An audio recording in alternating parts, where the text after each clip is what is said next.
Assalamualaikum warahmatullahi wabarakatuh. Perkenalkan, nama saya Sylvia Karoma. Saya sekolah di MAN 3 Jembrana. Saya kelas 11 IPA 2. Di sini saya akan sedikit mempresentasikan tentang sistem peredaran darah dalam tubuh manusia. Sudah tidak asing dengan sistem peredaran darah dalam tubuh manusia? Sistem peredaran darah adalah suatu organ yang fungsinya untuk memindahkan zat ke sel dan dari sel. Sistem ini yang memiliki kelangsungan hidup organisme. Nah, dengan kata lain, sistem ini memiliki peran yang amat vital dalam tubuh. Nah, untuk lebih jelasnya, yuk kenali sama-sama tentang sistem peredaran darah dalam tubuh manusia di video selanjutnya. Yuk, selain mengedarkan oksigen dan nutrisi, sistem peredaran darah juga memiliki fungsi penting lainnya, seperti yang pertama, membantu stabilitas suhu dan pH tubuh. Yang kedua, mempercepat proses pemulihan luka. Yang ketiga, mengeluarkan sisa proses metabolisme, contohnya seperti karbon dioksida melalui paru-paru. Yang keempat, mempertahankan fungsi berbagai sistem organ di dalam tubuh. Yang kelima, menyalurkan berbagai hormon ke seluruh tubuh. Selanjutnya, peran penting darah hingga jantung. Dalam sistem peredaran darah, ada 3 komponen dalam tubuh yang terlibat, yaitu darah, pembuluh darah, dan jantung. Ketiganya saling berkaitan dan bekerja sama untuk mengedarkan darah ke setiap sel-sel di seluruh tubuh. Nah, berikut fungsi masing-masing dari ketiganya. Yang pertama, ada darah. Darah adalah komponen yang sangat vital. Peranan darah sangat banyak, mulai dari membawa oksigen, hormon, nutrisi, hingga antibodi ke seluruh tubuh.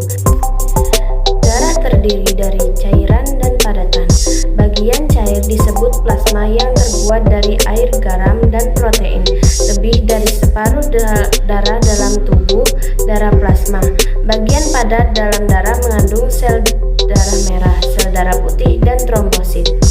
Sel darah merah mengirimkan oksigen dari paru-paru ke jaringan dan organ tubuh lainnya. Sementara sel darah putih melawan infeksi dan merupakan bagian dari sistem kekebalan tubuh, sedangkan trombosit membantu darah membeku saat tubuh mengalami luka. Sel-sel dalam tubuh dapat mati, tapi akan digantikan dengan sel yang diproduksi oleh sumsum tulang.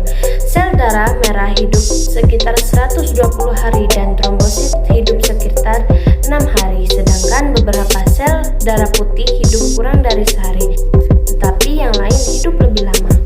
Yang kedua, ada pembuluh darah. Pembuluh darah vena dibagi lagi menjadi 2, yaitu vena besar dan vena pulmonalis. Vena besar bertugas membawa darah kotor dari seluruh tubuh yang nantinya dialirkan ke paru-paru untuk ditukar dengan oksigen lewat pernapasan. Sedangkan vena paru membawa darah bersih yang baik mengandung oksigen dari paru-paru menuju jantung.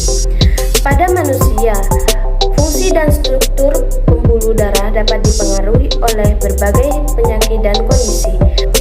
Beberapa contoh yang memengaruhi seperti peradangan aterosklerosis, pengendapan lemak di endotel arteri, dan hipertensi di mana penyempitan arteriol menyebabkan peningkatan tekanan darah yang tidak normal.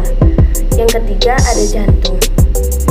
Jantung adalah dalam tubuh yang kerjanya non-stop. Dari awal hingga akhir kehidupan, jantung ini terus berdetak sepanjang hidup untuk memompa darah ke seluruh tubuh melalui pembuluh darah.